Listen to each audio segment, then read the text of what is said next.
Jemaat yang dikasihi Tuhan, hari ini kembali bersama saya Pendeta Lepina yang melayani di Resort GKI Tamiang Layang. Kita akan bersama-sama mendengarkan firman Tuhan. Yosua pasal yang pertama ayat 9 bagian B menjadi dasar pemberitaan firman Tuhan yang saya bacakan berbunyi demikian. Kuatkan dan teguhkanlah hatimu. Saudaraku jemaat yang dikasihi Tuhan, dari pembacaan ini saya mengangkat satu tema, yakni bagaimana mengelola ketika kita mengalami patah hati. Saudaraku jemaat Tuhan, bagian yang paling krusial dari kehidupan manusia itu adalah hati. Hati menjadi penentu bagaimana kita bertindak, bagaimana kita berhubungan dengan orang lain. Hati yang baik pasti akan membantu kita untuk bertindak yang baik, membantu kita untuk berbuat rasional. Sebaliknya, hati yang rusak atau hati yang sakit atau hati yang patah pasti menyebabkan tindakan kita tidak rasional. Akhirnya kita bisa merusak hubungan antar satu dengan yang lain. Lalu saudara-saudara, bagaimana kita mengelola agar ketika kita sakit hati, kita tetap berada pada tatanan yang benar? Maka hari ini saya mau mengajak kita untuk melihat pada beberapa hal dengan mengacu pada penekanan yang pertama, bahwa siapapun orang pada situasi tertentu pasti akan berada pada keadaan sakit hati. Sakit hati yang disebabkan oleh karena kekecewaan oleh berbagai macam hal. Ketika apa yang diinginkan tidak bersesuaian, kecewa sakit hati oleh karena gagal pekerjaan dan seterusnya.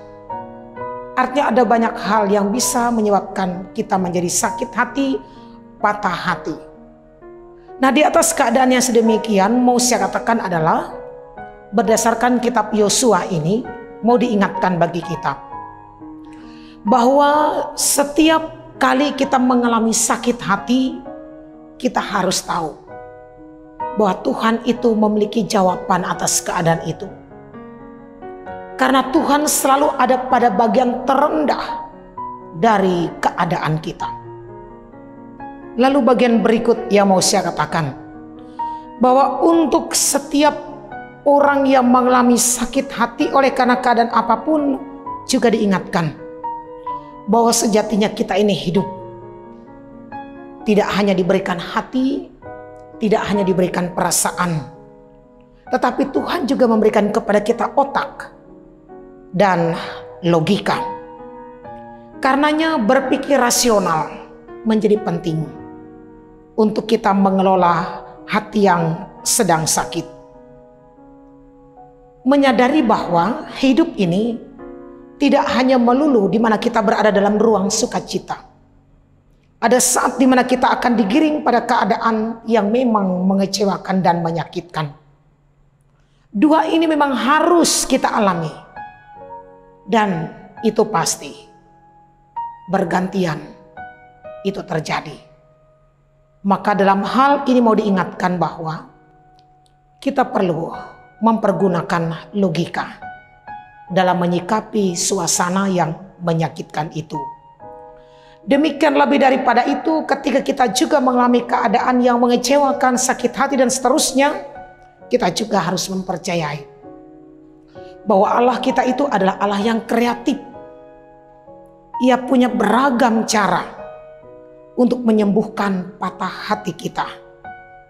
Karenanya saudara-saudara, ketika kita sedang sakit hati, kecewa dan seterusnya, jangan cepat atau jangan mudah mengumbar sakit hati itu. Kita harus bijak dengan sakit hati yang kita alami. Berusahalah untuk mengendalikannya. Biarlah di dalam sakit hati dan kecewa kita kita tetap bisa memberkati orang lain. Nah, saudara-saudara yang dikasihi Tuhan, hari ini jika kita mengikuti isu yang sedang berkembang di negara kita, khususnya orang Kalimantan, semuanya pasti sedang sakit hati. Karena ada satu pernyataan sikap yang tentu membawa kita semua kecewa. Maaf sudah terucap dari yang bersangkutan. Tetapi ternyata maaf itu disadari oleh kita semua tidak akan mampu menyembuhkan sakit hati. Lalu bagaimana kita mengendalikannya? Mengendalikan agar tidak amarah yang muncul atas penyelesaian sakit hati dan kecewa itu. Hari ini saya juga mau mengutip kitab Yosua pasal 1 ayat 9b ini dengan mengatakan, biarlah hukum yang ditegakkan di negeri ini. Dan biarlah peristiwa ini menjadi pembelajaran bagi kita. Agar siapapun kita berhati-hati dalam mempergunakan mulut dan lidah kita. Supaya jangan ada yang terlukai.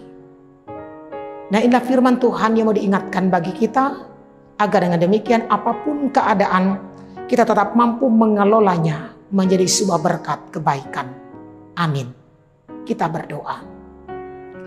Syukur kami kepadamu ya Allah, ketika kami mendengar firman-Mu, tidak bisa kami pungkiri ada banyak hal di kehidupan kami yang menggiring, yang membawa kami kepada sebuah keadaan di mana kami kecewa, kami sakit hati. Syukur hari ini Tuhan Engkau mengingatkan kami harus mengelola sakit hati itu dengan benar. Agar kami tetap menjadi berkat. Agar kami tetap menjadi teladan iman. Karenanya ini kami jemaat-Mu diberkati kami semua. Mari menangkan kami Tuhan. Mari kuatkan kami dan teguhkan kami atas segala keadaan yang terjadi di sekeliling kami. Ajarkan kami belajar kepadamu Tuhan. Ajarkan kami untuk sanggup menanggung segala bentuk keadaan yang diperhadapkan. Dengan meyakini bahwa Tuhan selalu ada di setiap keadaan kami, bahkan di titik terendah sekalipun kami. Maka berkati semua kami yang mendengar firman ini, agar dengan demikian sakit hati tidak merusak hidup, merusak hubungan, merusak iman percaya kami. Sebaliknya sakit hati menjadi bagian yang memproses kami untuk kami mampu mengendalikan diri, untuk kami mampu mengambil proses pembelajaran di dalamnya, sehingga kami akan terbentuk menjadi pribadi yang kuat dan teguh, yang benar sebagaimana yang Tuhan inginkan. Amin.